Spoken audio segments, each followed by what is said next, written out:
12월의 대학 캠퍼스. 겨울 방학을 앞둔 마지막 주, 찬바람이 건물 사이를 휘몰아치고 있었습니다. 나는 박재호는 오늘 아침 일부러 세수를 하지 않았습니다. 거울 속 내 얼굴이 낯설게 느껴졌지만 이것도 필요한 과정이었죠. 3일째 입은 검은 패딩에서는 퀴퀴한 냄새가 났고 일부러 찢어놓은 슬리퍼는 걸을 때마다 찰싹찰싹 소리를 냈습니다. 이렇게까지 해야 하나? 아들 녀석이 알면 뭐라고 할까? 하지만 30년 전 내가 진짜 이런 모습이었을 때를 떠올리면 이 정도는 아무것도 아니었습니다. 그때는 정말로 살기 위해 발버둥 쳤던 시절이었으니까요. 인문대 건물 4층. 엘리베이터는 일부러 타지 않고 계단으로 올라갔습니다. 숨이 차올랐지만 이것도 연기의 일부였죠. 복도 끝 강의실 앞에 도착했을 때 마침 학생들이 우르르 들어가고 있었습니다. 저 아저씨 뭐야? 헐, 여기 어떻게 들어온 거지? 학생들의 수군거림이 들렸지만 나는 못 들은 척 벽에 기대어 섰습니다. 손에 들고 온 낡은 비닐봉지를 바스락거리며 만지작거렸죠. 안에는 몇 개의 빈 캔과 신문지가 들어 있었습니다. 완벽한 소품이었죠. 과연 그 아이는 어떤 반응을 보일까? 준서가 그렇게 칭찬하던 김다연 교수. 발소리가 들렸습니다. 또각또각. 힐소리가 아닌 낮은 구두 소리. 복도 끝에서 베이지색 코트를 입은 젊은 여성이 걸어오고 있었습니다. 사진으로 봤던 그 얼굴, 김다연이었습니다. 그녀가 가까이 다가올수록 학생들의 시선이 나와 그녀를 번갈아 봤습니다. 몇몇은 휴대폰을 꺼내 들었고 킥킥거리는 소리가 점점 커졌죠. 다연이 강의실 문 앞에서 멈춰 섰습니다. 나를 보는 그녀의 눈빛이 예상과 달랐습니다. 경계심이나 불쾌감이 아닌 걱정이 담긴 눈빛이었죠. 안녕하세요. 여기 강의실을 찾고 계신가요? 나는 고개만 살짝 끄덕였습니다. 말을 하면 들킬 수도 있으니까요. 내 목소리는 TV에도 몇 번 나온 적이 있었으니. 학생분들 먼저 들어가서 자리에 앉아 있어요. 금방 들어갈게요. 학생들이 웅성거리며 강의실로 들어갔습니다. 하지만 문틈으로 고개를 빼꼼 내밀고 구경하는 녀석들이 보였죠. 다연이 한 발짝 더 가까이 다가왔습니다. 향수 냄새가 아닌 은은한 비누향이 났습니다. 검소한 사람이구나. 첫인상이 그랬습니다. 여기 복도가 춥잖아요. 혹시 어디 가시는 길이신가요? 제가 도와드릴 일이 있으면. 벌써부터 이런 반응이라. 연기인가 진심인가. 나는 비닐봉지를 더 꽉 쥐었습니다. 바스락 소리가 났고 그녀의 시선이 잠시 봉지로 향했다가 다시 내 얼굴로 돌아왔습니다. 혹시 배고프신가요? 제가 가진 게 별로 없지만. 그녀가 가방에서 뭔가를 꺼내려 하는 순간 강의실 안에서 조교로 보이는 젊은 남자가 나왔습니다. 교수님, 수업 시작 시간인데요. 그리고 이런 분은 경비실에 연락해서. 괜찮아요, 김조교. 먼저 출석 체크 시작해 주세요. 조교가 못마땅한 표정으로 들어갔습니다. 다연은 다시 나를 돌아봤죠. 그리고는 자신의 목에 둘렀던 목도리를 풀기 시작했습니다. 캐시미어 소재의 고급스러운 목도리였는데 주저없이 그것을 내게 건넸습니다. 이거라도 두르세요. 밖은 더 추울 텐데. 순간 30년 전의 기억이 스쳐 지나갔습니다. 그때도 누군가 이렇게 목도리를 건네줬었죠. 그분이 아니었다면 지금의 나는 없었을 겁니다. 이 아이의 아버지. 혹시 그분과 관련이 있는 건 아닐까? 나는 떨리는 손으로 목도리를 받았습니다. 일부러 떨리게 한 건 아니었습니다. 진짜로 뭔가가 마음 깊은 곳에서 올라왔으니까요. 수업이 이 시간이에요. 여기서 기다리시면 너무 추우실 텐데. 아, 혹시 괜찮으시면 강의실 뒤쪽에 앉아 계셔도 돼요. 따뜻하게 몸이라도 녹이시고. 이건 예상 밖이군. 학생들 앞에서 망신당할 수도 있는데. 강의실 문이 열렸고 학생들의 시선이 일제히 우리에게 쏠렸습니다. 수군거리는 소리가 더 커졌죠. 교수님, 진짜 들어오게 하실 거예요? 저 아저씨 냄새 나는데. 에이, 수업에 집중이 되겠어요? 다연의 표정이 잠시 굳었습니다. 하지만 곧 부드러운 미소를 지으며 학생들을 향해 말했죠. 여러분, 우리가 배우는 인문학이 뭔가요? 인간에 대한 학문이잖아요. 인간을 외모로 판단하지 않는 것, 그게 우리가 배워야 할 첫 번째 덕목 아닐까요? 교실이 조용해졌습니다. 몇몇 학생들은 부끄러운 듯 고개를 숙였고 일부는 여전히 불만스러운 표정이었지만 더 이상 대놓고 불평하지는 않았습니다. 나는 천천히 강의실로 들어갔습니다. 맨 뒤 구석자리에 앉았죠. 난방이 잘 된 강의실은 따뜻했고 오랜만에 느껴보는 대학 강의실의 분위기가 묘하게 그리웠습니다. 40년 전 나도 저 나이에 저런 자리에 앉아 있었지. 다연이 강단에 섰습니다.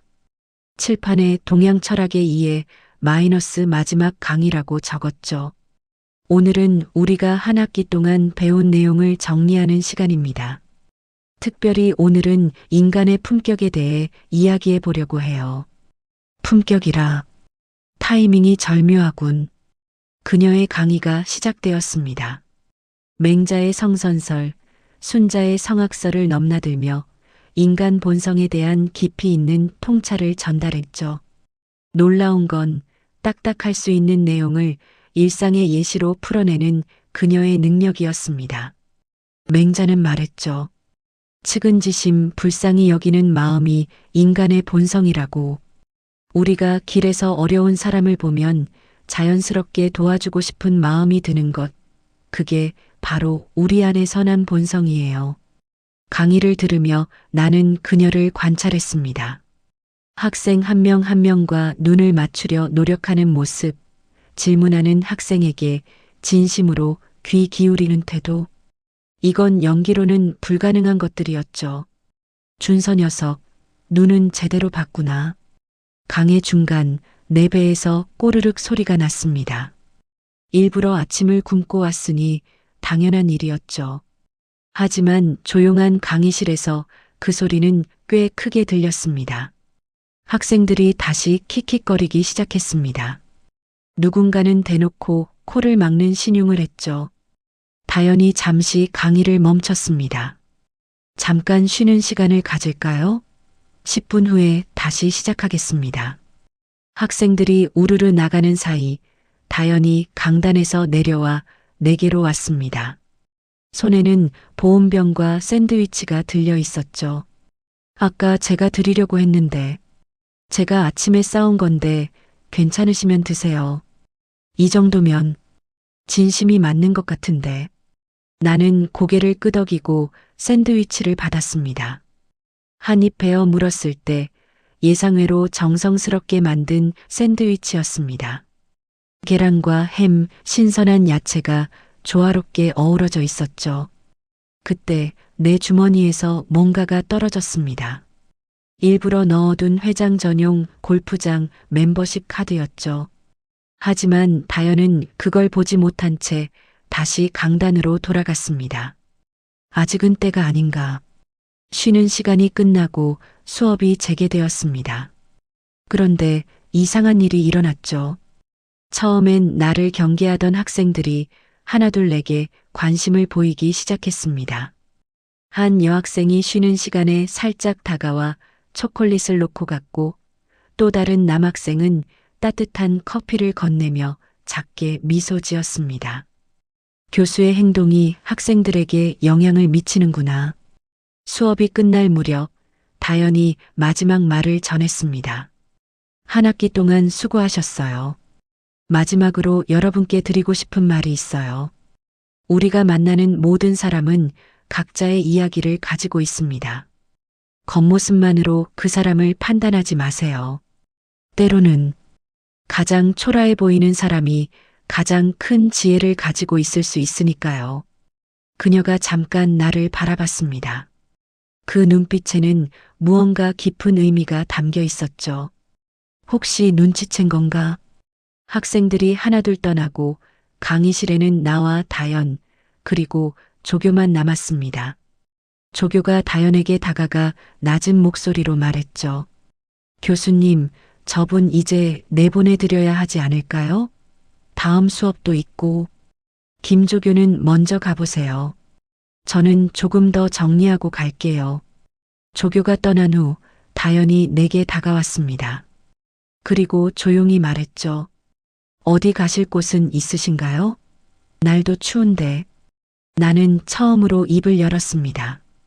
일부러 쉰 목소리를 내며 고맙소. 오랜만에. 따뜻했소. 그녀의 눈가가 촉촉해졌습니다. 그리고는 지갑을 꺼내려 했죠. 하지만 나는 손을 들어 만류했습니다. 돈은 됐소. 마음만 받겠소. 일어서려는 순간 아까 떨어뜨린 카드가 다시 주머니에서 미끄러져 나왔습니다. 이번엔 다연의 눈에 정확히 들어왔죠. 그녀의 눈이 커졌습니다. 이제 시작이군. 진짜 시험은 지금부터다. 멤버십 카드를 본 다연의 눈빛이 흔들렸습니다. 나는 재빨리 카드를 주워 주머니에 넣으며 더 구부정한 자세를 취했습니다. 하지만 이미 늦었죠. 그녀의 눈에는 의구심이 가득했습니다. 어르신. 다연이 뭔가 묻고 싶어 했지만 입술만 달싹이다가 말을 멈췄습니다. 그리고는 고개를 저으며 혼잣말처럼 중얼거렸죠. 아니에요. 제가 착각한 것 같네요. 똑똑한 아이군. 눈치는 챘지만 섣불리 판단하지 않는다. 나는 목도리를 벗어 그녀에게 돌려주려 했습니다. 하지만 다연은 고개를 저었습니다. 가지고 계세요. 밖은 더 추울 거예요. 강의실을 나와 복도를 걸을 때 뒤에서 발소리가 들렸습니다. 다연이 따라오고 있었죠. 엘리베이터 앞에 섰을 때 그녀가 버튼을 대신 눌러주었습니다. 1층까지 같이 가요. 저도 내려가는 길이라. 엘리베이터 안의 침묵이 무거웠습니다. 거울에 비친 우리의 모습이 참 대조적이었죠. 깔끔한 교수와 초라한 노숙자. 하지만 그녀는 전혀 불편해하지 않고 자연스럽게 서 있었습니다. 이런 상황에서도 태어날 수 있다는 건 진짜 마음이 따뜻한 사람이거나 아니면 정말 대단한 연기자거나. 1층에 도착하자 다연이 먼저 나가며 문을 잡아주었습니다. 그때 건물 입구에서 누군가 그녀를 불렀습니다. 김 교수님. 중년의 남자 교수였습니다. 다연의 표정이 살짝 굳었죠. 아, 최 교수님. 안녕하세요. 최 교수라는 사람이 나를 위아래로 훑어보더니 인상을 찌푸렸습니다. 김 교수님, 이게 뭡니까? 이런 사람을 학교 안에 들이시면 어떡합니까? 제가 책임지고 모시는 분이에요. 책임? 김 교수님이 무슨 권한으로? 학교 이미지도 생각하셔야죠. 요즘 김 교수님에 대한 이야기가 많던데. 다연의 얼굴이 붉어졌습니다. 하지만 목소리는 차분했죠. 어떤 이야기가 도는지는 모르겠지만 저는 제가 옳다고 생각하는 일을 했을 뿐이에요. 최 교수가 코웃음을 쳤습니다. 옳다고요? 너무 나이브하신 거 아닙니까? 세상이 그렇게 단순하지 않아요. 특히나 요즘 같은 시대에. 오호, 이런 상황이 오히려 좋군. 압박 상황에서 진짜 모습이 나오는 법이니까. 나는 일부러 기침을 하며 몸을 더 움츠렸습니다. 최 교수가 역겨운 듯 한 발 물러섰죠. 에휴, 냄새. 김 교수님, 이따가 교수회의에서 이 문제 거론하겠습니다. 그가 떠난 후 다연은 한숨을 쉬었습니다. 그리고는 나를 돌아보며 씁쓸하게 웃었죠. 죄송해요. 불편하셨죠? 저 사람은 원래 좀 그래요. 나는 고개를 저으며 쉰 목소리로 답했습니다. 익숙하오. 사람들은 다 그렇지. 다연이 잠시 나를 바라보더니 갑자기 물었습니다. 혹시 점심 같이 드실래요? 학교 근처에 조용한 식당이 있는데. 이건 또 예상 밖이네. 최 교수한테 혼나고도 나를 데리고 간다고? 학교 밖으로 나오자 찬바람이 얼굴을 때렸습니다. 다연은 앞장서서 걸었고 나는 일부러 절뚝거리며 따라갔죠. 지나가는 사람들이 우리를 이상하게 쳐다봤지만 그녀는 개의치 않았습니다. 작은 칼국수집에 도착했습니다. 오래된 가게였는데 주인 할머니가 다연을 보자 반갑게 맞았죠. 어머, 다연이. 오늘도 혼자. 할머니가 나를 보고 말을 멈췄습니다. 다연이 재빨리 말했죠. 할머니, 2그릇 주세요. 따뜻한 걸로요. 자리에 앉자 다연이 물을 따라 주었습니다. 그리고는 조심스럽게 물었죠. 그 카드 말인데요. 드디어 물어보는군. 혹시 어디서 주우신 건가요? 그런 카드는 아무나 가질 수 있는 게 아니라서. 나는 고개를 숙인 채 답하지 않았습니다. 다연이 잠시 기다리다가 화제를 바꿨죠. 저희 아버지도 한때 어려운 시절이 있으셨어요. 사업 실패로 거리에서 지내신 적도 있고. 이건 몰랐던 정보군. 그녀의 눈가가 촉촉해졌습니다. 그때 누군가 아버지를 도와주지 않았다면 저도 지금 여기 없었겠죠. 그래서인지 어려운 분들을 보면 그냥 지나칠 수가 없어요. 칼국수가 나왔습니다. 김이 모락모락 피어올랐죠. 나는 젓가락을 들었다가 일부러 떨어뜨렸습니다. 다연이 새 젓가락을 가져다 주었죠. 식사를 하는 동안 그녀의 휴대폰이 계속 울렸습니다. 화면에는 준서가 떴다가 사라지기를 반복했죠. 하지만 다연은 받지 않았습니다. 안 받으셔도 되나요? 내가 처음으로 먼저 물었습니다. 다연이 놀란 듯 나를 봤죠. 괜찮아요. 나중에 연락하면 돼요. 준서 때문에 신경 쓰이는구나. 그런데도 나와의 식사를 먼저 생각하다니. 식사를 마치고 계산을 하려는데 다연이 이미 카드를 내밀고 있었습니다. 주인 할머니가 귓속말로 그녀에게 물었죠. 다연아, 저분은 제가 아는 분이에요, 할머니. 밖으로 나오자 다연이 말했습니다. 이제 가실 곳은 있으신가요? 나는 고개를 끄덕이며 천천히 걸어가기 시작했습니다. 몇 발자국 가다가 뒤를 돌아봤죠. 다연은 그 자리에 서서 나를 바라보고 있었습니다. 그때 그녀가 갑자기 달려왔습니다. 잠깐만요. 가방에서 뭔가를 꺼내 내 손에 쥐어주었습니다. 명함이었죠. 혹시 도움이 필요하시면 연락주세요. 언제든지요. 명함을 받아든 내 손이 진짜로 떨렸습니다. 거기엔 이렇게 적혀 있었죠. 서울대학교 철학과 조교수 김다연. 그리고 그 아래 손글씨로 적힌 메모. 당신의 이야기가 궁금합니다.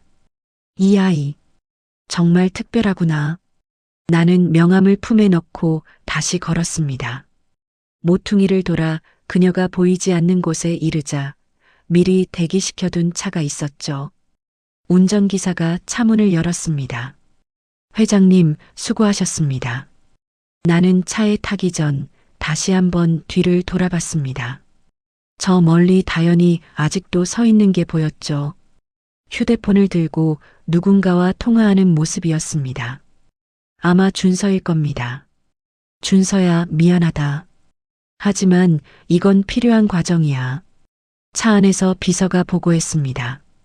회장님, 최 교수라는 사람이 김다연 교수에 대해 안 좋은 소문을 퍼뜨리고 있다고 합니다. 내버려둬. 그것도 시험의 일부야. 집으로 가는 길 나는 다연이 준 명함을 계속 만지작거렸습니다. 당신의 이야기가 궁금합니다라는 글귀가 계속 눈에 밟혔죠. 이야기.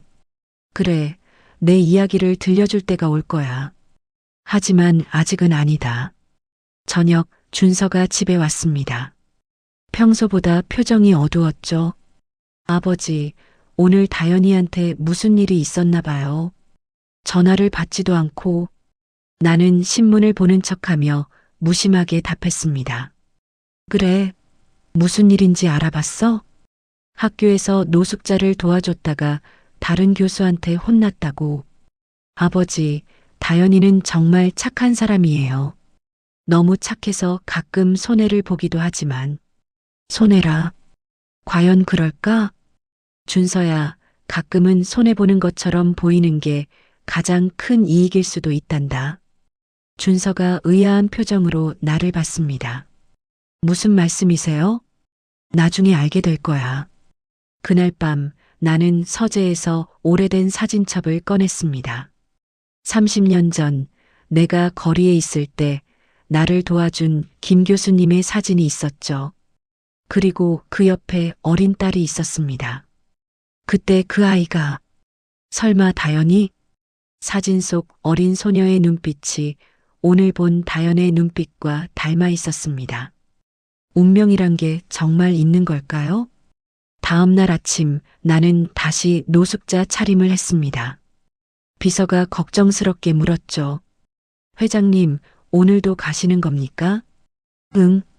아직 확인할 게 더 있어. 혹시 정체를 들키면 그때는 그때지. 하지만 아직은 아니야. 다시 대학으로 향하는 길. 오늘은 어제와 다른 시험을 준비했습니다.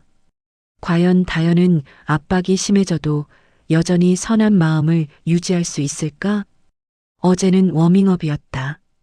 오늘부터가 진짜 시험이다. 대학 정문에 도착했을 때 예상치 못한 사람을 만났습니다.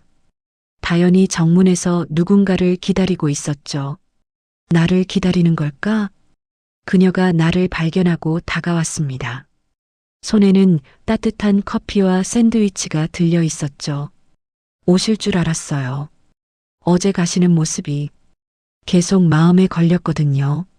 이 아이. 정말로. 그때 준서가 나타났습니다.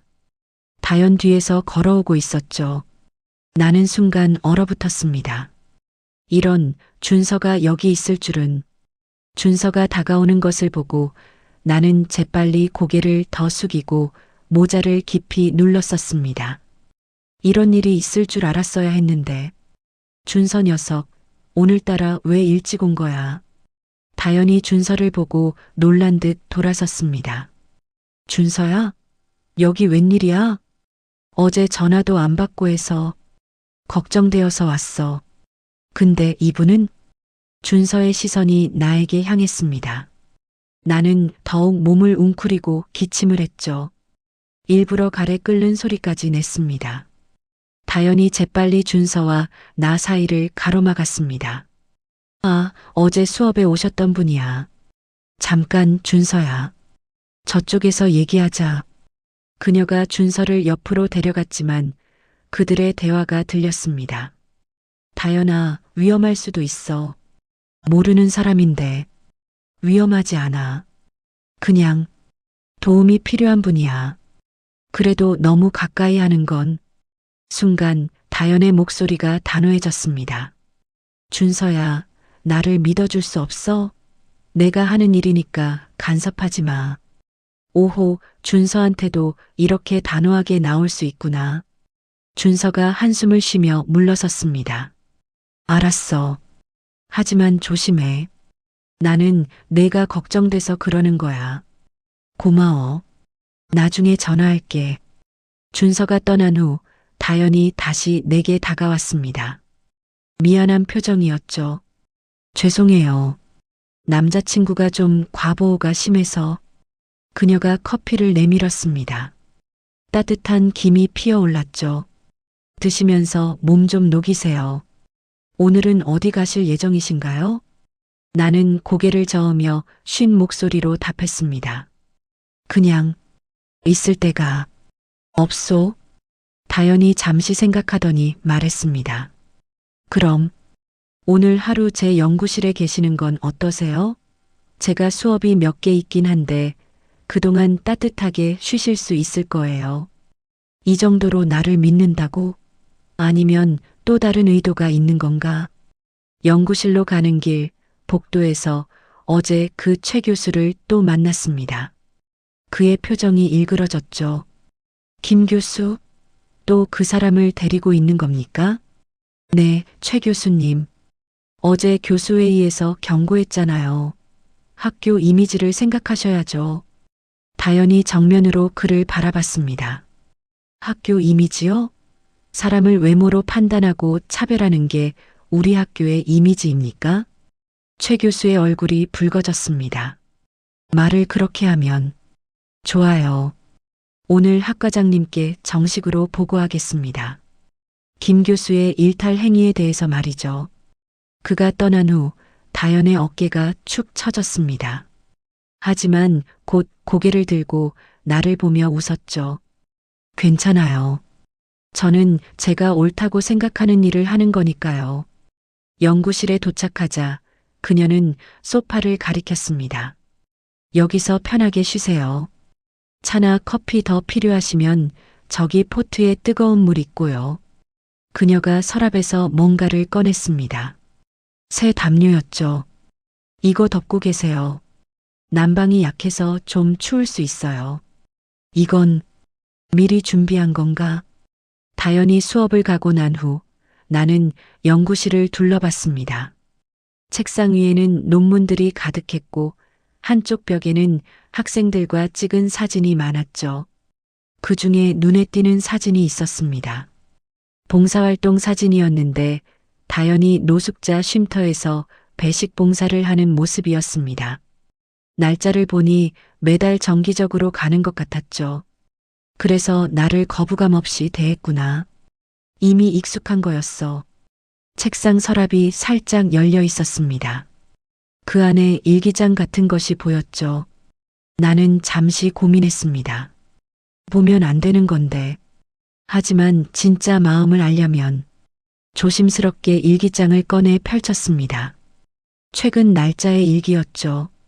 오늘 수업에 특별한 손님이 오셨다. 노숙자 어르신. 학생들이 수군거렸지만 그분의 눈빛에서 뭔가 깊은 이야기를 느꼈다. 특히 그 고급 멤버십 카드. 혹시 숨겨진 사연이 있는 분일까? 아니면 누군가 나를 시험하는 걸까? 하지만 그게 뭐든 상관없다. 도움이 필요한 사람을 외면하지 않는 것.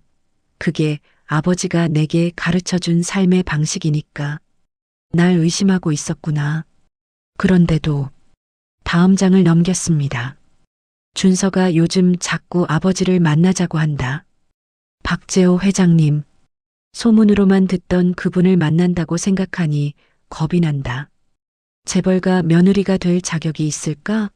하지만 준서를 사랑하는 마음은 진짜다. 그것만으로는 부족할까? 가슴이 뜨끔했습니다. 일기장을 다시 제자리에 놓고 소파에 앉았죠. 이 아이도 나를 만나는 게 두려웠구나. 문이 열리고 다연이 들어왔습니다. 얼굴이 상기되어 있었죠. 죄송해요. 좀 늦었죠? 학과 회의가 길어져서. 그녀의 눈가가 붉어 보였습니다. 울었던 걸까? 괜찮으세요? 내가 묻자 그녀가 놀란 듯 나를 봤습니다. 아, 네. 괜찮아요. 그런데 어르신이 저를 걱정해 주시네요. 그녀가 씁쓸하게 웃으며 의자에 앉았습니다. 사실 좀 힘든 일이 있었어요. 제가 어르신을 도와드린다고 해서 징계위원회에 회부될 수도 있대요.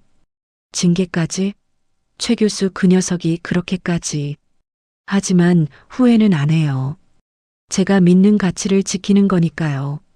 그때 그녀의 휴대폰이 울렸습니다. 화면에는 학과장님이라고 떴죠. 네, 교수님. 예, 지금 바로 가겠습니다.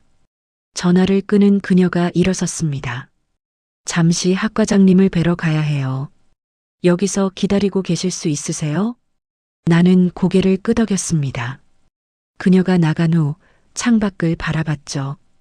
캠퍼스에는 학생들이 오가고 있었습니다. 내가 너무 심하게 시험하는 건 아닐까? 이 아이의 인생에 피해를 주면서까지 30분쯤 지났을까 다연이 돌아왔습니다. 표정이 어두웠죠. 어르신, 죄송하지만 오늘은 여기까지만. 해고, 됐소? 내가 묻자 그녀가 고개를 저었습니다. 해고는 아니에요. 하지만 당분간 외부인을 연구실에 들이지 말라고. 죄송해요. 그녀가 지갑을 꺼내 돈을 꺼내려 했습니다. 나는 손을 들어 막았죠. 돈은 필요 없소. 그동안 고마웠소. 일어서려는데 다연이 내 팔을 잡았습니다. 잠깐만요. 제가 다른 곳을 알아볼게요. 쉴 곳이 필요하시잖아요. 이 상황에서도 날 걱정하다니. 그때 문이 벌컥 열렸습니다. 준서였죠. 그의 표정이 심상치 않았습니다. 다연아, 학과장님한테 들었어. 내가 이 사람 때문에 곤란해졌다고. 준서의 시선이 나에게 향했습니다. 순간 그의 눈빛이 이상하게 변했죠. 잠깐, 이 목소리, 이런, 들킨 건가? 준서가 한 발짝 다가왔습니다. 어르신, 고개 좀 들어보시겠어요? 다연이 준서를 막았습니다. 준서야, 뭐 하는 거야? 다연아, 이 사람. 뭔가 이상해. 준서가 내 앞에 쭈그리고 앉았습니다. 그리고는 내 얼굴을 자세히 들여다봤죠. 이제 끝인가? 그런데 준서가 뜻밖의 말을 했습니다. 죄송합니다, 어르신. 제 여자친구가 폐를 많이 끼쳤네요. 그리고는 다연에게 돌아서서 말했죠. 다연아, 이제 그만하자. 내가 위험해질 수도 있어. 다연의 목소리가 떨렸습니다. 준서야, 나는 그저 도움이 필요한 사람을 도왔을 뿐이야. 알아. 내가 착한 건 알아.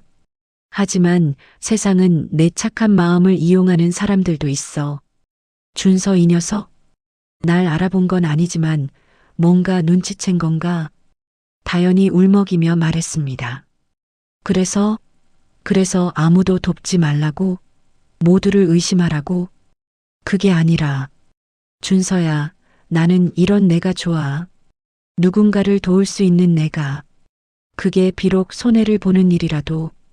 두 사람의 대화를 들으며 나는 조용히 일어섰습니다. 이제 갈 때가 된 것 같았죠.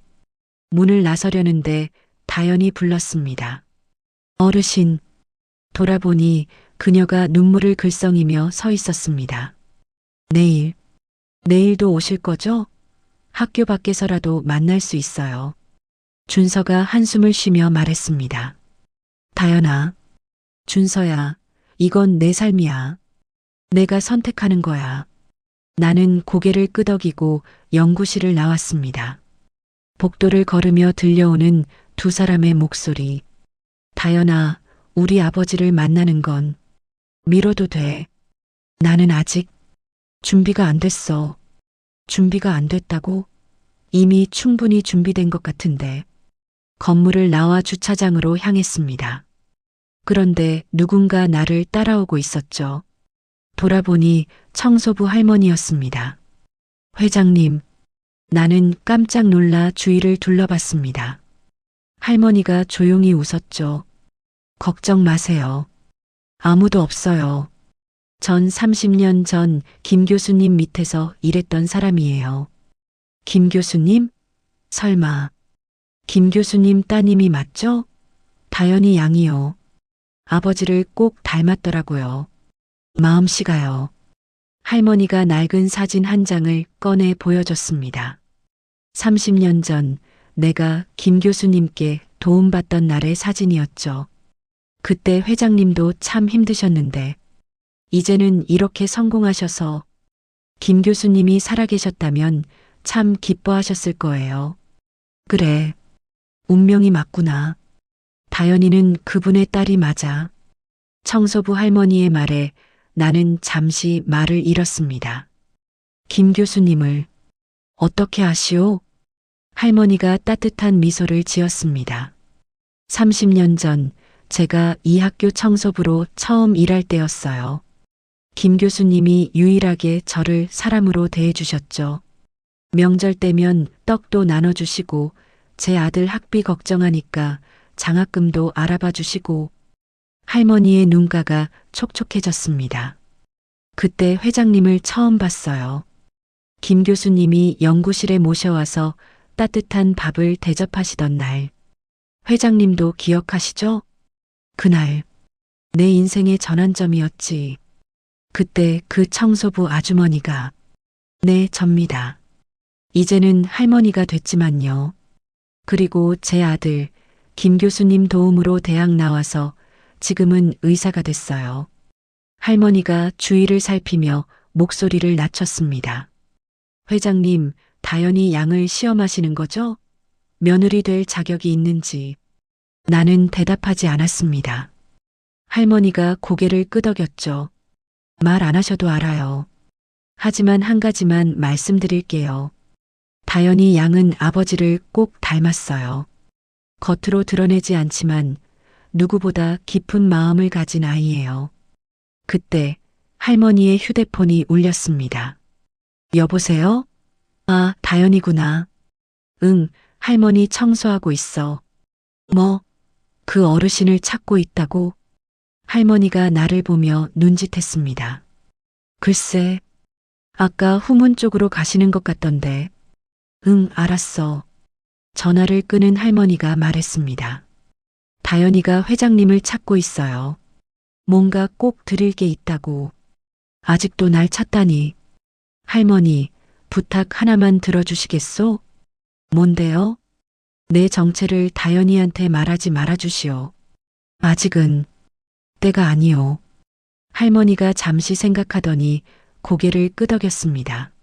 알겠어요. 하지만 너무 오래 속이지는 마세요. 그 아이도 상처받을 수 있어요. 할머니가 떠난 후 나는 잠시 벤치에 앉아 생각에 잠겼습니다. 이제 어떻게 해야 하나? 계속 이 연극을 이어가야 하나? 그때 발소리가 들렸습니다. 다연이 숨을 헐떡이며 달려오고 있었죠. 어르신, 여기 계셨네요. 그녀의 손에는 작은 봉투가 들려 있었습니다. 이거 드리려고 했는데 급하게 가셔서. 봉투를 열어보니 현금과 함께 작은 쪽지가 들어 있었습니다. 어르신, 제가 도와드릴 수 있는 게 이것밖에 없어서 죄송해요. 하지만 포기하지 마세요. 분명 더 나은 날이 올 거예요. 마이너스 다연 드림. 이 돈은 아마 그 아이 한 달 생활비일 텐데. 이건 받을 수 없소. 받으세요. 제가 드리고 싶어서 드리는 거예요. 그녀가 내 옆에 앉았습니다. 어르신, 혹시 가족은 없으세요? 나는 잠시 망설이다가 답했습니다. 아들이 하나 있소. 연락은 하세요? 못하오. 내가 이런 모습 보여주고 싶지 않아서. 다연의 눈가가 붉어졌습니다. 어르신, 아드님도 분명 아버님을 찾고 계실 거예요. 연락해 보세요. 준서를 생각하는구나. 그때 누군가 우리를 불렀습니다. 다연아. 준서였습니다. 또 왔군요. 그런데 이번엔 혼자가 아니었습니다. 정장을 입은 남자가 함께 있었죠. 다연아, 우리 집 변호사야. 최 교수가 너를 정식으로 고발했대. 학교 규정 위반과 명예훼손으로. 다연의 얼굴이 창백해졌습니다. 고발이라니. 변호사가 서류를 꺼내며 말했습니다. 김 교수님, 최 교수 측에서 상당히 준비를 많이 한 것 같습니다. 증인도 여러 명 확보했고요. 준서가 다연의 손을 잡았습니다. 걱정 마. 우리 아버지 회사 변호사가 다 해결해 줄 거야. 다연이 손을 빼며 말했습니다. 준서야, 이건 내 문제야. 내가 해결할게. 다연아, 이건 자존심 문제가 아니야. 내 교수직이 걸린 문제라고. 나는 조용히 일어섰습니다. 이 상황에 내가 있으면 더 복잡해질 것 같았죠. 그런데 변호사가 나를 가리키며 말했습니다. 이분이 그 문제의 노숙자신가요? 준서가 고개를 끄덕였습니다. 네, 맞아요. 변호사가 나를 위아래로 훑어봤습니다. 그 눈빛에 경멸이 가득했죠. 이런 사람 하나 때문에 김 교수님 경력에 흠이 생기다니. 김 교수님, 이제라도 이분과 거리를 두시는 게. 다연이 벌떡 일어섰습니다. 그만하세요. 이분은 이런 사람이 아니에요. 저보다 더 품격 있는 분이에요. 날 위해 이렇게까지. 변호사가 코웃음을 쳤습니다. 품격이요? 김 교수님, 감상적인 건 좋지만 현실을 보셔야. 그때 할머니가 다시 나타났습니다. 손에는 걸레와 양동이를 들고 있었죠. 어머, 다연아. 또 그 최 교수 때문에 고생이구나. 할머니가 변호사를 보며 말했습니다. 젊은 양반, 사람을 겉모습으로 판단하지 마시오. 당신이 모르는 사연이 있을 수 있으니까. 변호사가 황당한 표정을 지었습니다. 아니, 할머니가 무슨. 할머니가 나를 보며 의미심장하게 웃었습니다. 이 어르신, 제가 잘 알아요. 아주 특별한 분이시죠. 준서가 할머니를 보며 물었습니다. 할머니, 이분을 아세요? 그럼 말지. 30년 전부터 봐온 분인데. 할머니, 설마. 하지만 할머니는 더 이상 말하지 않고 청소를 시작했습니다. 다연이 나에게 다가왔습니다. 어르신, 오늘은 여기까지만 하시고 내일 다시 뵐 수 있을까요? 나는 고개를 끄덕였습니다. 그리고 천천히 걸어가기 시작했죠. 뒤에서 준서의 목소리가 들렸습니다. 다연아, 정말 괜찮겠어? 응. 나는 내가 옳다고 믿는 일을 했을 뿐이야.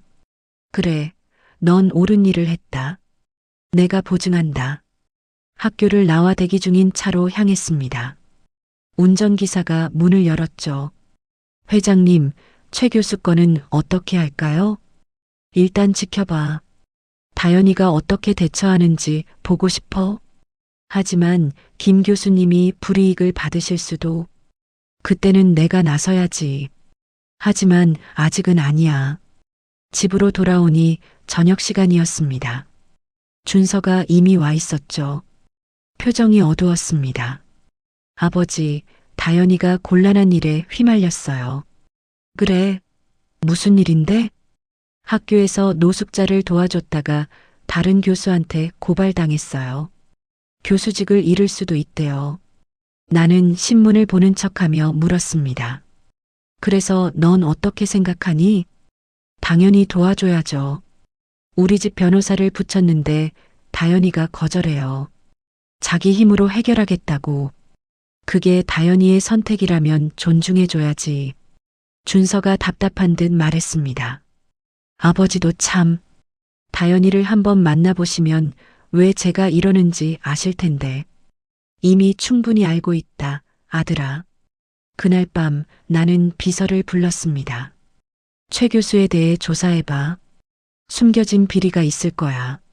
알겠습니다. 그리고 회장님, 김다연 교수님 아버지가 30년 전 회장님을 도와주신 그 김 교수님이 맞습니다.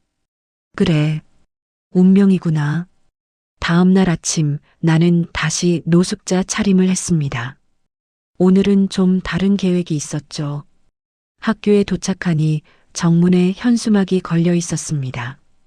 김다연 교수 징계 촉구 서명 운동. 벌써 이렇게까지. 학생들이 모여 있었습니다.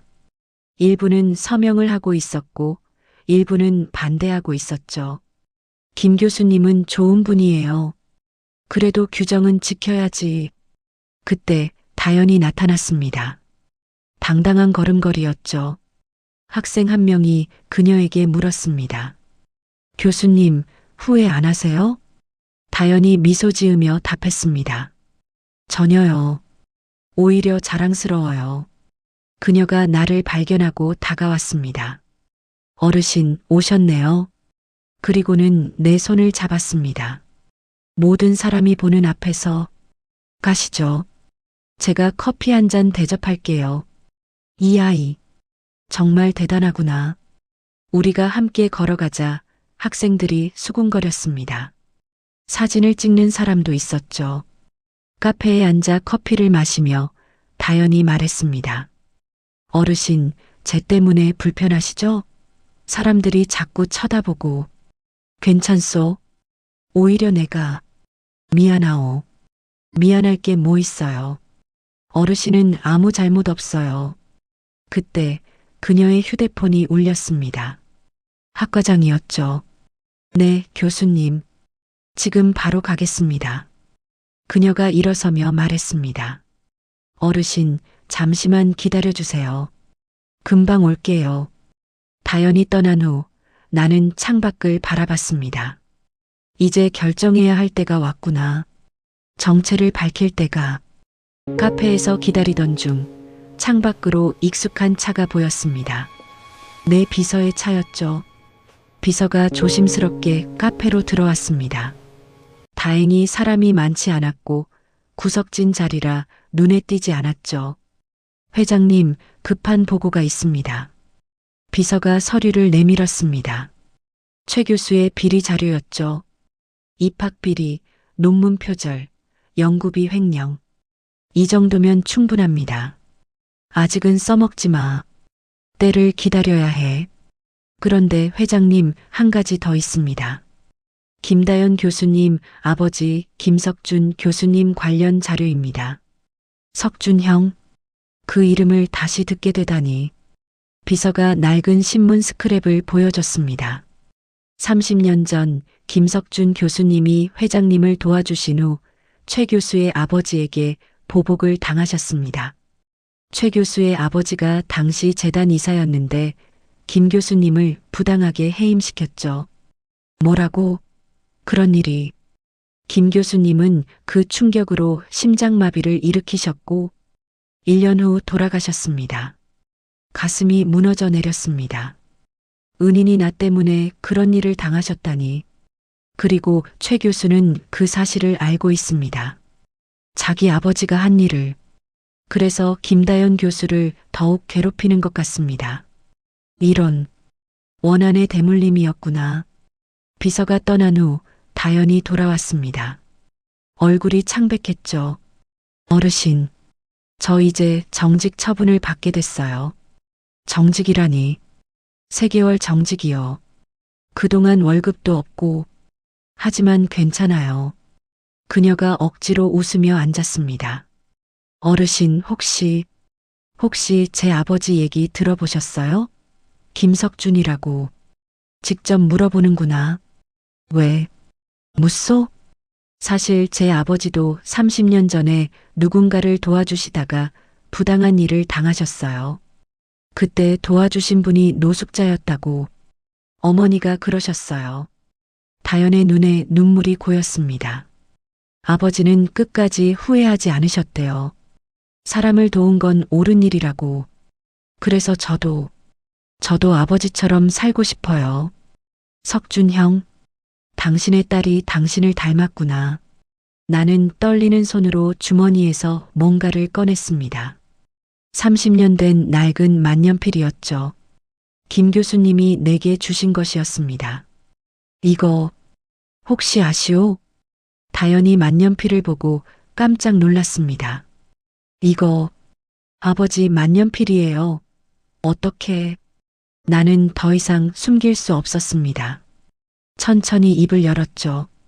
30년 전 당신 아버지가 도와준 사람이 바로 나요. 다연의 눈이 커졌습니다. 어르신이 그때 그분? 그리고 나는 심호흡을 하고 말을 이었습니다. 나는 박재호요. 준서 아버지.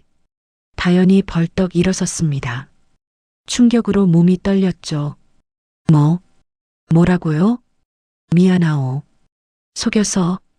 하지만 당신을 시험하려던 건 아니오. 아니, 처음엔 그랬지만 다연이 뒷걸음질 쳤습니다. 그럼 지금까지 다 거짓이었어요? 다 연극이었어요? 아니요. 당신을 보며 느낀 감정은 당신 아버지를 떠올린 건 진짜요. 다연의 눈에서 눈물이 흘렀습니다. 배신감, 분노, 혼란이 뒤섞인 눈물이었죠. 어떻게 그럴 수 있어요? 저는 진심이었는데 그녀가 카페를 뛰쳐나갔습니다. 나는 따라 나갔죠. 다연 씨, 잠깐만. 하지만 내 진짜 목소리를 들은 주변 사람들이 나를 알아보기 시작했습니다. 저 사람, 박재호 회장 아니야? 맞네. 왜 저런 차림을? 순식간에 사람들이 몰려들었습니다. 휴대폰을 꺼내 사진을 찍기 시작했죠. 그 와중에 다연의 모습을 놓쳤습니다. 이런 최악의 상황이 되었구나. 비서가 급히 달려와 나를 차로 안내했습니다. 회장님, 일단 피하시죠. 차 안에서 준서에게 전화가 왔습니다. 아버지, 지금 뉴스에 나오고 있어요. 아버지가 노숙자로 변장했다고. 준서야. 다연이가 충격받아서 연락이 안 돼요. 아버지, 대체 왜 그러신 거예요? 준서의 목소리에 분노가 담겨 있었습니다. 다연이를 시험하신 거예요? 그렇게 믿음이 없으셨어요? 아니다, 준서야. 그게 아니라. 됐어요. 제가 직접 찾아볼게요. 전화가 끊겼습니다. 집에 도착하니 기자들이 몰려 있었습니다. 회장님, 왜 노숙자로 변장하신 겁니까? 예비 며느리를 시험한 건가요? 비서들이 기자들을 막았지만 이미 소문은 퍼질 대로 퍼진 후였죠. 서재에 들어가 뉴스를 켰습니다. 모든 채널에서 이 사건을 다루고 있었죠. 재벌 회장, 노숙자로 변장해 예비 며느리 시험. 김다연 교수, 충격받아 잠적. 학교 측, 김다연 교수 정직 처분 재검토. 모든 게 엉망이 되었구나. 그때 집 전화가 울렸습니다. 청소부 할머니였죠. 회장님, 다연이가 저희 집에 와 있어요. 정말입니까? 괜찮은가요? 많이 울었어요. 배신감이 크신 것 같아요. 하지만 회장님 사정도 이해한대요. 할머니가 잠시 말을 멈췄다가 이었습니다. 다연이가 하는 말이 자기 아버지라면 회장님을 용서했을 거래요. 하지만 자기는 아직 시간이 필요하대요. 제가 직접 가서 사과하겠습니다. 아니요, 아직은. 며칠 시간을 주세요. 전화를 끊고 창밖을 바라봤습니다. 30년 전 김 교수님이 나를 도와주신 그날도 이렇게 눈이 내리고 있었죠. 형님, 제가 큰 실수를 했습니다. 당신의 딸에게 상처를 주고 말았습니다. 다음 날 예상치 못한 일이 일어났습니다. 최 교수가 기자회견을 열었던 겁니다. 박재호 회장의 변장은 김다연 교수와 짜고 친 쇼였습니다. 언론 플레이를 통해 동정심을 사려는 거죠.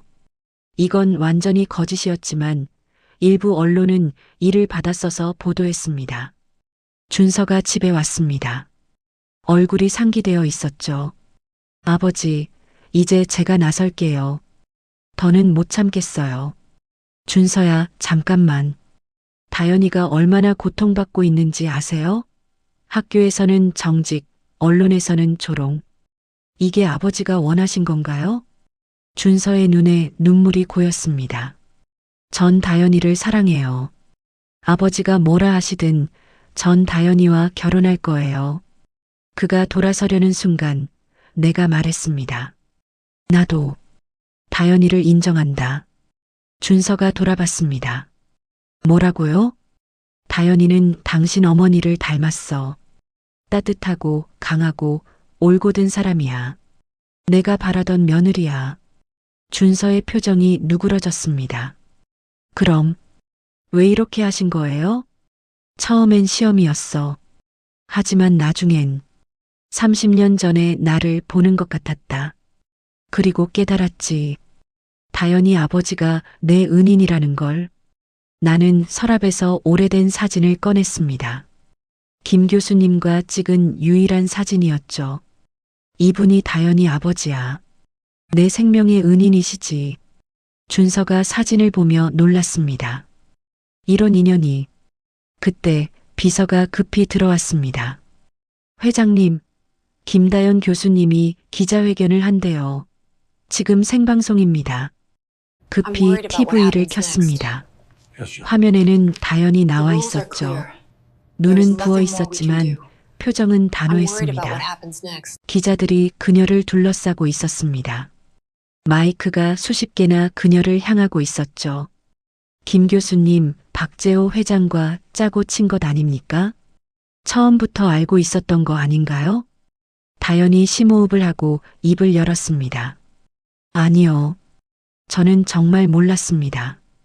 그분이 박재호 회장인 줄 꿈에도 몰랐어요. 다연이. 하지만 저는 후회하지 않습니다. 그분이 누구든 도움이 필요한 사람을 도운 건 옳은 일이었으니까요. 기자 한 명이 날카롭게 물었습니다. 그럼 속았다는 배신감은 없으신가요? 다연이 잠시 침묵했습니다. 그리고 천천히 답했죠. 배신감이 없다면 거짓말이겠죠. 하지만 그녀의 목소리가 떨렸습니다. 하지만 저는 그분의 마음을 이해합니다. 아버지가 살아계셨다면 아마 똑같이 하셨을 거예요. 겉모습이 아닌 진짜 마음을 보려고 하셨을 테니까요. 준서가 TV 앞에서 주먹을 꽉 쥐었습니다. 아버지, 다연이가 저렇게 힘든데. 그때 최 교수가 화면에 난입했습니다. 다 거짓말입니다. 이 여자는 처음부터 알고 있었어요. 재벌가에 들어가려고 쇼를 한 겁니다. 다연의 얼굴이 창백해졌습니다. 최 교수님, 증거도 없이 그런 말씀을. 증거? 좋아요. 최 교수가 사진 한 장을 들어 보였습니다. 다연이 나와 함께 있는 사진이었는데 조작된 것처럼 보였죠. 이 사진을 보세요. 둘이 얼마나 친밀해 보입니까? 다연이 충격받은 표정으로 사진을 봤습니다. 이건 조작된 거예요. 하지만 일부 기자들은 이미 사진을 찍고 있었죠. 더는 두고 볼 수 없다. 나는 비서에게 말했습니다. 차 준비해. 지금 당장 가자. 회장님, 기자들이.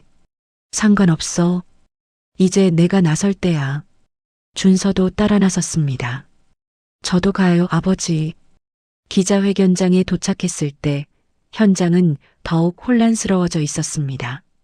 최 교수가 계속 다연을 공격하고 있었죠. 이 여자의 아버지도 30년 전에 사기꾼이었습니다. 그때도 박재호 회장을 이용해서. 그만. 내 목소리가 회견장에 울려 퍼졌습니다. 모든 시선이 나에게 쏠렸죠. 나는 단상으로 걸어갔습니다. 다연이 놀란 눈으로 나를 봤습니다. 회장님. 나는 마이크를 잡고 최 교수를 정면으로 바라봤습니다. 최 교수, 당신이 감히 김석준 교수님을 모욕하는가? 최 교수가 당황했습니다. 아니, 저는 단지 사실을. 사실? 내가 사실을 말해주지. 30년 전 김석준 교수님은 나를 구해주신 은인이야. 그리고 당신 아버지가 그분을 부당하게 해고시켰지. 회견장이 술렁였습니다. 당신 아버지는 내가 김 교수님께 도움받은 걸 알고 보복으로 그분을 해고시켰어. 그 충격으로 김 교수님은 돌아가셨고 최 교수의 얼굴이 하얗게 질렸습니다. 그건. 그리고 당신은 그 사실을 알면서도 김 교수님의 딸을 괴롭혀왔지. 아버지의 원한을 이어받아서 말이야. 나는 비서에게 눈짓했습니다. 비서가 서류를 기자들에게 나눠줬죠. 여기 최 교수의 비리 자료가 있습니다. 입학 비리, 논문 표절, 연구비 횡령. 다 증거가 있어요. 최 교수가 비틀거렸습니다. 이건 모함이야. 그때 청소부 할머니가 나타났습니다. 모함이 아니에요. 저도 증인입니다. 30년 전 일도 지금 일도 다 봤으니까요. 할머니가 다연에게 다가가 손을 잡았습니다. 다연아, 너는 아무 잘못 없어. 내 아버지처럼 올곧게 산 거야. 다연의 눈에서 눈물이 흘렀습니다. 나는 다시 마이크를 잡았습니다. 여러분, 제가 노숙자로 변장한 건 사실입니다. 처음엔 예비 며느리를 시험하려 했죠. 하지만 나는 다연을 바라봤습니다. 하지만 김다연 교수를 만나면서 저는 30년 전 저를 도와주신 분의 정신을 다시 보았습니다. 사람을 겉모습으로 판단하지 않고 진심으로 대하는 마음을요. 준서가 다연 옆으로 갔습니다. 그녀의 손을 잡았죠. 다연아, 괜찮아? 다연이 고개를 끄덕였지만 여전히 나를 보지는 않았습니다. 나는 계속 말했습니다. 김다연 교수는 저를 진심으로 도와줬습니다. 제가 누군지 모르면서도 인간 대 인간으로 대해줬죠. 그것이 얼마나 귀한 일인지 30년 전 그 경험이 있는 저는 압니다. 기자들이 조용해졌습니다. 그래서 저는 공식적으로 발표합니다. 김다연 교수를 저희 가족으로 환영합니다. 그녀야말로 제가 바라던 며느리입니다. 하지만 정작 중요한 건 다연이의 마음이겠지. 다연이 드디어 나를 봤습니다. 그 눈빛에는 여전히 상처가 남아 있었죠. 회장님, 저는 그녀가 말을 잇지 못했습니다. 그때 뜻밖의 사람이 나타났습니다. 대학 총장이었죠. 김다연 교수의 정직 처분을 취소합니다. 오히려 그녀의 행동은 우리 대학의 자랑입니다. 그리고 최 교수를 가리키며 말했습니다. 최 교수는 즉시 해임입니다. 비리 혐의로 검찰에 고발하겠습니다. 최 교수가 무너져 내렸습니다. 경찰이 와서 그를 연행했죠. 회견장이 어수선한 가운데 다연이 조용히 말했습니다. 잠시 시간이 필요해요. 그녀가 회견장을 떠났습니다. 준서가 따라가려 했지만 나는 그를 막았습니다. 혼자 있게 둬. 지금은 그게 필요해. 준서가 답답한 표정을 지었습니다. 아버지, 다연이가 돌아올까요? 돌아올 거야. 그 아이는 아버지를 닮아 강하니까. 하지만 내 마음도 불안했습니다. 다연이가 나를 용서해 줄까? 이 상처를 극복할 수 있을까? 그날 밤 집에 돌아와 서재에 앉아 있는데 초인종이 울렸습니다. 비서가 들어왔습니다.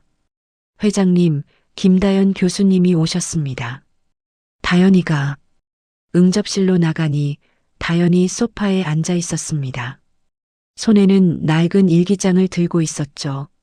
이건 아버지 일기장이에요. 그녀가 일기장을 펼쳤습니다. 30년 전 아버지가 회장님을 만난 날의 일기예요. 오늘 특별한 청년을 만났다. 거리에서 추위에 떨고 있었지만 눈빛만은 살아있었다. 이 청년은 반드시 성공할 것이다. 그리고 언젠가 다른 사람을 도울 것이다. 그것이 인간의 품격이니까. 다연이 나를 봤습니다. 아버지가 오르셨어요. 회장님은 성공하셨고 저를 통해 아버지의 마음을 확인하려 하셨죠. 다연 씨, 저는 회장님을 용서합니다. 아니, 용서할 것도 없어요. 회장님도 아버지처럼 진실을 보려 하신 거니까요. 그녀가 일어섰습니다. 하지만 준서와의 결혼은 조금 더 생각해 보고 싶어요. 이해해요. 다연이 돌아서다가 멈췄습니다. 그리고 회장님, 그 목도리 아직 갖고 계신가요? 나는 고개를 끄덕였습니다. 그럼 간직하세요. 그게 우리의 시작이었으니까요. 그녀가 떠난 후 준서가 들어왔습니다. 아버지, 다연이가 뭐래요? 시간을 달래. 그리고 준서야. 네. 그 아이를 놓치지 마라. 그런 여자는 평생 한 번 만날까 말까 한 사람이야. 준서가 결연한 표정으로 고개를 끄덕였습니다. 알고 있어요, 아버지. 창밖에는 다시 눈이 내리기 시작했습니다. 30년의 세월이 돌고 돌아 이제 새로운 시작점에 선 것 같았죠. 석준 형, 당신의 딸을 제가 지켜드리겠습니다. 당신이 저를 지켜주셨듯이. 일주일이 지났지만 내 마음속의 폭풍은 잦아들지 않았습니다. 정직 처분은 취소되었고 최 교수는 해임되었지만 저를 둘러싼 시선들은 여전히 따가웠습니다. 복도를 걸을 때마다 들려오는 수군거림, 동료들의 어색한 침묵이 어깨를 짓눌렀죠. 이 모든 게 정말 옳은 일이었을까? 연구실에서 혼자 앉아 창밖을 바라보고 있을 때 문이 조심스럽게 열렸습니다. 어머니셨습니다. 다연아, 엄마, 여기는 어떻게 해? 어머니의 손에는 낡은 사진첩과 빛바랜 편지 봉투가 들려 있었습니다. 오래된 잉크 냄새와 함께 그리운 아버지의 향기가 났죠. 이걸 전해주려고 왔어. 내 아버지가 돌아가시기 전에 엄마한테 맡기신 거야. 떨리는 손으로 편지를 받았습니다. 봉투에는 박재호에게라고 아버지의 필체로 적혀 있었죠. 아버지가 박 회장님을 기억하고 계셨어요? 매일같이 얘기하셨지. 언젠가 그 청년이 성공해서 다연이를 만나게 될 거야라고. 가슴이 뛰었습니다. 아버지가 이미 다 알고 계셨던 걸까요? 편지를 펼치자 30년 전 아버지의 목소리가 들리는 듯 했습니다. 재호에게 자네가 이 편지를 읽을 때쯤이면 나는 이미 이 세상 사람이 아니겠지. 하지만 후회는 없네. 자네를 도운 건 내 인생 최고의 선택이었으니까. 만약 자네가 내 딸 다연이를 만난다면 부디 그 아이를 이해해주게. 겉으로는 강해 보여도 속은 여린 아이야. 아버지 없이 자란 상처가 있지. 그리고 재호, 자네도 상처가 있다는 걸 안다네. 서로의 상처를 보듬어 줄 수 있다면 그것보다 아름다운 인연은 없을 거야. 석준 올림. 눈물이 쏟아졌습니다. 아버지는 이미 모든 걸 내다보고 계셨던 거군요. 엄마, 저 어떻게 해야 해요? 내 마음에 따라 하렴. 아버지도 그렇게 사셨으니까. 어머니가 떠난 후 나는 오래도록 편지를 들여다봤습니다. 아버지라면 어떻게 하셨을까? 그때 문이 조용히 노크되었습니다. 박재호 회장님이셨습니다. 이번엔 노숙자 차림도 정장도 아닌 평범한 스웨터 차림이었죠. 그분의 진짜 모습 같았습니다. 다연 씨, 시간 좀 내주실 수 있나요? 나는 아버지의 편지를 조용히 건네드렸습니다. 먼저 이걸 읽어보세요. 그분이 편지를 읽는 동안 눈가가 촉촉해지는 게 보였습니다. 석준 형, 이런 편지를. 아버지가 회장님을 기다리고 계셨어요. 30년 동안 우리는 말없이 캠퍼스로 나왔습니다. 며칠 전 그분이 노숙자 차림으로 앉았던 바로 그 벤치에 나란히 앉았죠. 이 자리, 30년 전 당신 아버지와 처음 긴 대화를 나눈 곳이에요. 찬바람이 불어 낙엽들이 춤을 췄습니다. 그때 석준 형이 물었어요. 자네는 성공하면 어떤 사람이 되고 싶나? 라고. 뭐라고 답하셨어요? 당신 아버지 같은 사람이 되고 싶다고 했죠. 남을 차별하지 않고 진심으로 대하는 사람. 그분의 목소리에 깊은 후회가 담겨 있었습니다. 하지만 저는 실패했어요. 성공은 했지만 사람을 의심하게 됐죠. 그래서 당신을 시험했습니다.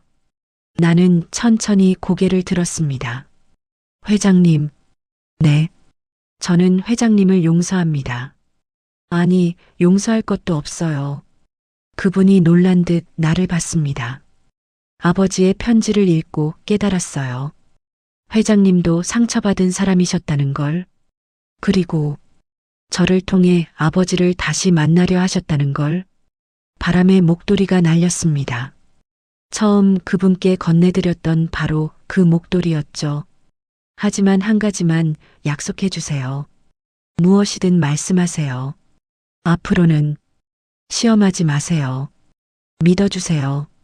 아버지가 회장님을 믿어주셨듯이 그분이 깊이 고개를 숙였습니다. 약속합니다. 그리고 다연 씨, 네, 저를 아버지라고 불러주실 수 있나요? 아버지라고.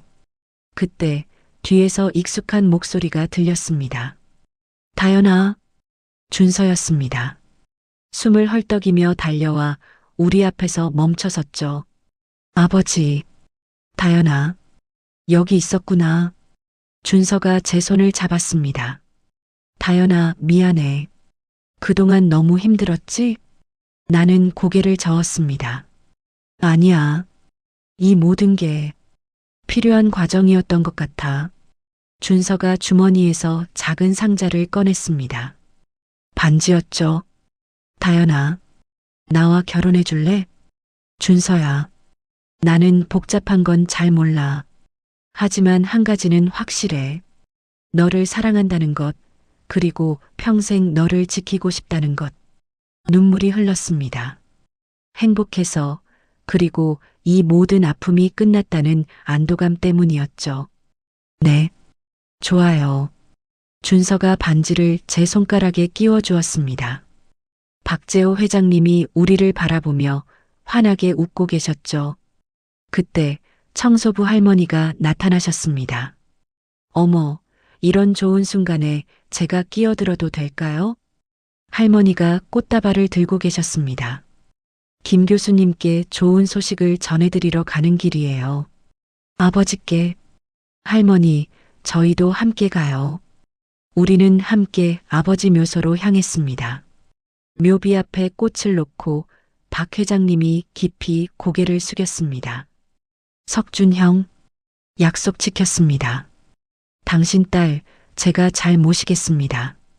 바람이 불어 나뭇잎들이 춤을 췄습니다. 아버지가 축복해 주시는 것 같았죠. 아버지, 나는 묘비에 손을 올렸습니다. 저 이제 정말 행복해요. 회장님도 준서도 모두 아버지가 보내주신 선물인 것 같아요. 준서가 내 어깨에 손을 올렸습니다. 다연아, 우리 언제 결혼할까? 아버지 기일 지나고 나서요. 아버지께도 정식으로 인사드리고 싶어요. 박 회장님이 웃으며 말씀하셨습니다. 그럼 나는 언제 손자 얼굴을 볼 수 있을까? 아버님, 얼굴이 빨갛게 달아올랐지만 마음은 따뜻했습니다. 아버지, 이제 정말 새로운 시작이에요. 해가 저물어가는 묘지를 떠나며 나는 뒤돌아봤습니다. 석양빛에 묘비가 따뜻하게 빛나고 있었습니다. 30년의 기다림이 끝났고 이제 새로운 사랑이 시작되었습니다. 차 안에서 준서가 말했습니다. 아버지, 신혼여행은 어디로 가면 좋을까요? 너희가 정해라. 아버지는 손자 얼굴만 빨리 보면 돼. 나는 부끄러워하면서도 행복했습니다. 이제 정말 가족이 되는구나. 창밖으로 보이는 캠퍼스가 따뜻한 노을빛에 물들어 있었습니다. 모든 것이 새로운 시작을 알리고 있었죠. 벚꽃이 만개한 캠퍼스를 걸으며 나는 깊은 숨을 들이마셨습니다. 6개월 전 그 차가운 겨울 복도에서 시작된 모든 일들이 이제는 따뜻한 기억으로 자리 잡았습니다. 손목에 차고 있는 시계를 보니 오후 3시. 오늘은 아버님과 함께 아버지 묘소를 찾기로 한 날이었죠. 아버지, 이제 정말 가족이 됐어요. 연구실 문을 열고 들어가니 책상 위에 작은 꽃다발이 놓여 있었습니다. 카드에는 아버님의 정성스러운 글씨가 적혀 있었죠. 다연에게 오늘 석준 형님께 인사드리러 가는 길에 함께 드릴 꽃입니다. 마이너스 아버지가 되어가는 제호 올림. 가슴이 따뜻해졌습니다. 아버님은 이제 더 이상 회장님이 아니었습니다. 진짜 아버지셨죠. 오후 4시 묘지 입구에서 아버님을 만났습니다. 평상복 차림의 그분은 한 손에는 국화꽃을, 다른 손에는 아버지가 좋아하셨던 막걸리 한 병을 들고 계셨습니다. 다연아, 늦었니? 아니에요, 아버님. 저도 방금 도착했어요. 함께 아버지 묘소로 향하는 길. 아버님이 조용히 말씀하셨습니다. 30년 만에 석준 형님께 제대로 된 인사를 드리는 거야. 그때는 너무 어려서 고마움도 제대로 표현 못했는데 묘비 앞에 무릎을 꿇고 아버님이 깊이 고개를 숙이셨습니다. 형님 늦었지만 왔습니다. 형님의 딸, 제가 잘 모시겠습니다. 나도 아버지 묘비에 손을 올리며 속삭였습니다. 아버지, 아버님이 정말 좋은 분이세요. 아버지가 도와주신 그분이 이렇게 훌륭한 아버지가 되어주셨어요.